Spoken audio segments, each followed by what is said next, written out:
কড়াইশুঁটির কচুরি খেতে কে কে পছন্দ করো আর সঙ্গে আলুর দম? তাহলে আজই বানিয়ে ফেলো। এখন কিন্তু বাজারে অনেক কম দাম মটরশুঁটি, এরপরে অনেক দাম হয়ে যাবে। আমি এখানে মটরশুঁটি নিয়েছি, নিয়েছি আদা, কাঁচা লঙ্কা আর চিনি একসঙ্গে দিয়ে সামান্য জল দিয়ে একদম মিহি পেস্ট করে নিয়েছি। একদম দানা দানা থাকলে কিন্তু ভালো হবে না। মিহি পেস্ট করা হয়ে গেছে।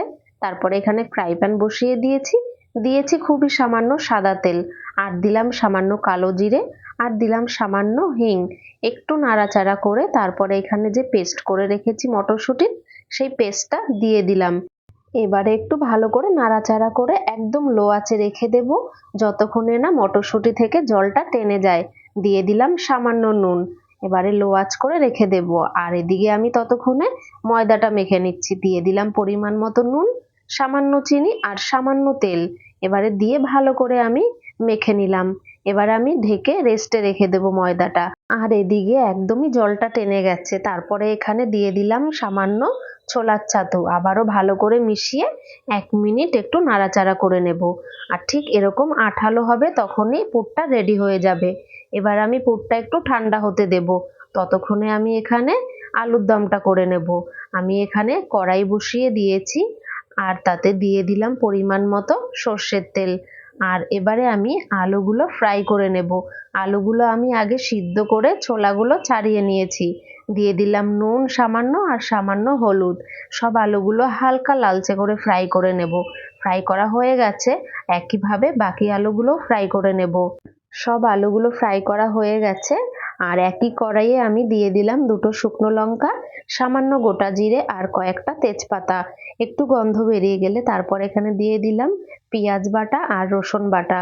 এবারে আমি পেঁয়াজ আর রসুনটা ফ্রাই করে নেব, একটু হালকা লালচে করে। ফ্রাই করা হয়ে গেছে। তারপরে এখানে দিয়ে দিলাম কেটে রাখা 2টো টমেটো। টমেটো দিলাম আর দিয়ে দিলাম সামান্য নুন। এবারে মশলার সঙ্গে 30 সেকেন্ড নাড়িয়ে টমেটো, তারপরে এখানে দিয়ে দিলাম সামান্য হলুদ গুঁড়ো, সামান্য জিরে গুঁড়ো, আর দিয়ে দিলাম আদা বাটা, আর দিয়ে দিলাম সামান্য পরিমাণে জল। এবারে মশলাটা কষিয়ে নেব যতক্ষণে না মশলা থেকে তেল ছেড়ে দেয়।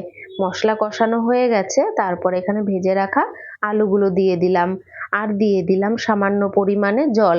জল খুব একটা বেশি দেব না, আমি ড্রাই করব। এবারে ভালো করে মশলার সঙ্গে আলুগুলো মিশিয়ে দিলাম, আর দিয়ে দিলাম পরিমাণ মতো নুন, আর দিলাম 2টো কাঁচা লঙ্কা চেরা। এবারে আবারও ভালো করে নুনটা আলুর সঙ্গে মিশিয়ে আমি ঢেকে রান্না করে নেব। আর ঢাকনা তুলে মাঝে মাঝে একটু নাড়িয়ে দেব যাতে নিচে না লেগে পড়ে। খুব বেশি সময় লাগবে না, কারণ আগে থেকেই আমি আলুটা আগে সিদ্ধ করে রেখেছি। প্রায় আলুটা হয়েই এসছে। এবার এখানে দিয়ে দিলাম সামান্য পরিমাণে চিনি। চিনিটা ভালো করে আলুর সঙ্গে মিশিয়ে আরো 1 মিনিট রান্না করে নেব। এরকম ছোট ছোট আলুর দম কার কার ভালো লাগে আমাকে কমেন্ট করে জানিও। 1 মিনিট পরে আমি ঢাকনা তুলে নিয়েছি। রেডি হয়ে গেছে প্রায় আলুর দম। এবারে আমি উপর থেকে দিয়ে দিলাম গরম মশলা গুঁড়ো, আর দিয়ে দিলাম ধনেপাতা কুচি। ভালো করে এবার মশলাটা আলুর সঙ্গে মিশিয়ে নিলেই রেডি হয়ে যাবে আলুর দম। আলুর দমটা দেখেই জিভে জল চলে এসছে, তাই না? অবশ্যই কিন্তু এই প্রসেসে বাড়িতে বানিয়ে দেখো, দুর্দান্ত লাগবে খেতে। আর এদিকে আমার লেচি কাটা হয়ে গেছে। আর লেচির থেকে একটু ছোট করে আমি পুরো একবারে নিয়ে নিয়েছি। এবারে সব পুরগুলো লেচির ভেতরে একটা একটা করে ভরে এভাবে গোল পাকিয়ে রেডি করে নিলাম। সবগুলো রেডি করা হয়ে গেছে, আর উপর থেকে একটু তেল মাখিয়ে রেখেছি যাতে লেগে না পড়ে। শীতকালে মটরশুঁটির কচুরি কিন্তু অসাধারণ খেতে লাগে। অবশ্যই একবার বাড়িতে বানিয়ে দেখো। আর এদিকে আমি আগেই তেলটা বসিয়ে দিয়েছি, আর তেল কিন্তু খুব গরম করে নিতে হবে। তেলটা খুব ভালো করে গরম না করলে ফুলতে চায় না। আমি আগে খুব ভালো করে গরম করে নিয়েছি।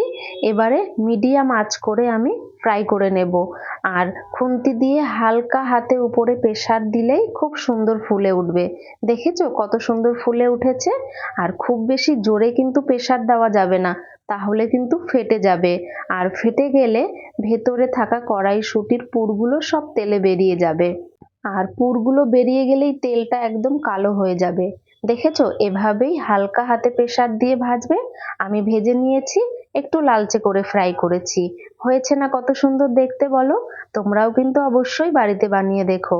রেডি হয়ে গেছে কড়াইশুঁটির কচুরি সঙ্গে আলুর দম। গরম গরম কচুরি আর আলুর দম জাস্ট জমে যাবে। তাহলে এখানেই ভিডিওটা শেষ করছি। আবার দেখা হবে নতুন কোনো ভিডিওতে। সবাই ভালো থেকো, সুস্থ থেকো।